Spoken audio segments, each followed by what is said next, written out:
Magandang araw mga kapuyan. Magandang hindi naman magandang araw po. At medyo may kalungkutan ng aking tugtog kung mapapansin nyo naman.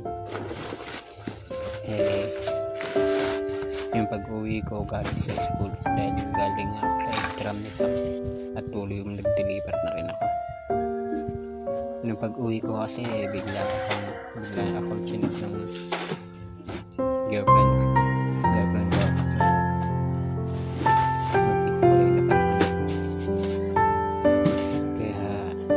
ito, hindi ko alam kung magdi-deliver pa ako o manunod. Kaya naman nung nabasa ko lang hindi na ako nanoyo. Nasabi niya hindi pa daw siya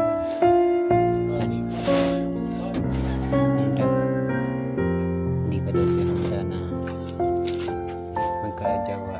Kaya naman nagparaya na ako. Kaya naman hindi na ako nag-reply, hindi na ako tumawa o nag-habol kasi doon pa lang na-respect ako na yung decision niya na iwan ako na para sa sarili din naman yan na unahin muna niya ang sarili niya at hindi ko pa siya handa. Sa oras na ito, papunta na ako sa biyahe sa pag-deliver ako.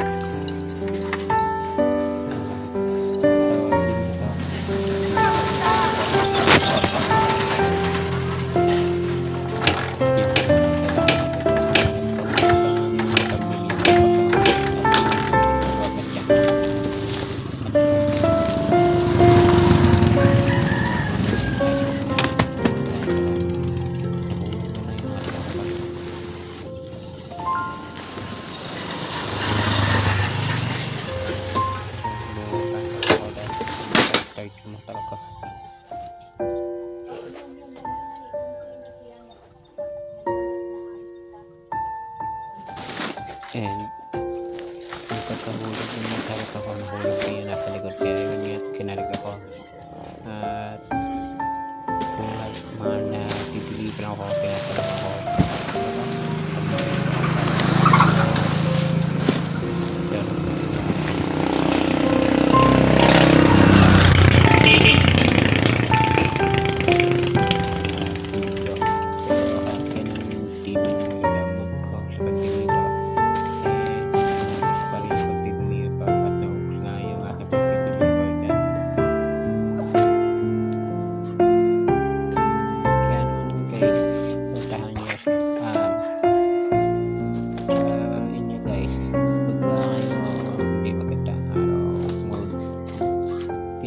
Gawa ang inyong ginagawa.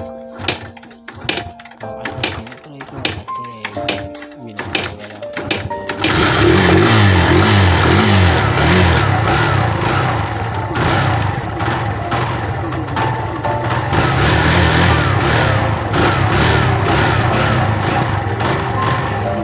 Nag-ayos na ako.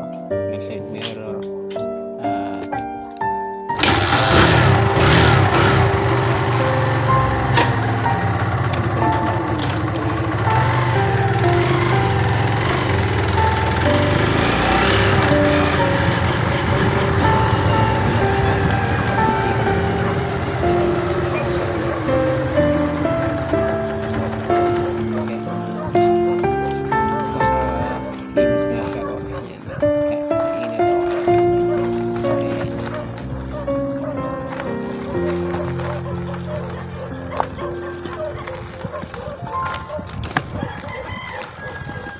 Naman po pwede nyo palagyan ng ipilyedo.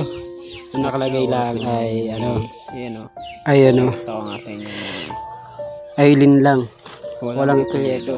Kaya may nagturo sa atin brokat ka na ganyan pa. Yan case po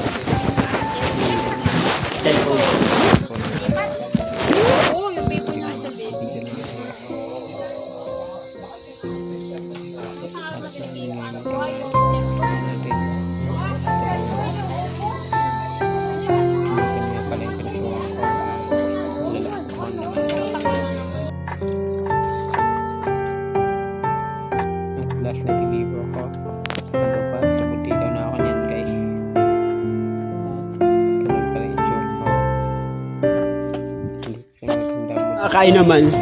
Putek, bundok na to eh, oh. Eh, isa lang i-deliver ko eh. Abot na ba dito? Broken pa ako. Ito, oh. Si, Roel Malaylay. Grabe naman, oh. Model ka pa po.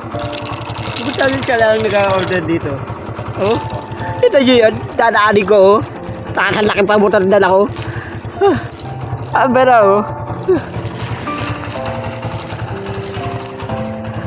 Oh. Ay, damo ko, kain na naman.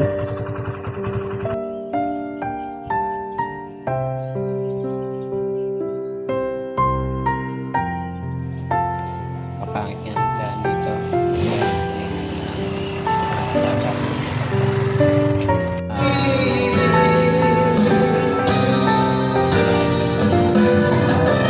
Umayo ka na sa akin at Ito nga. Hindi pa maganda.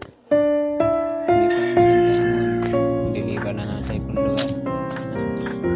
Kaya ito, nakasumamot at natatamlay.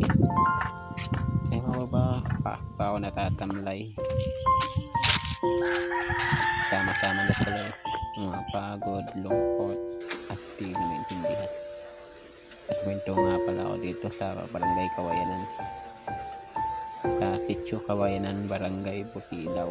Yan nga pala address niya. Kung alam niyo yan, kung taga Butilaw kayo, dyan ako nag-imot at umiyak. Hindi naman sana ganoon, pero ganun lang panabawiin ng mga lungkot. Napakasaya ko lang kanina, pero dito na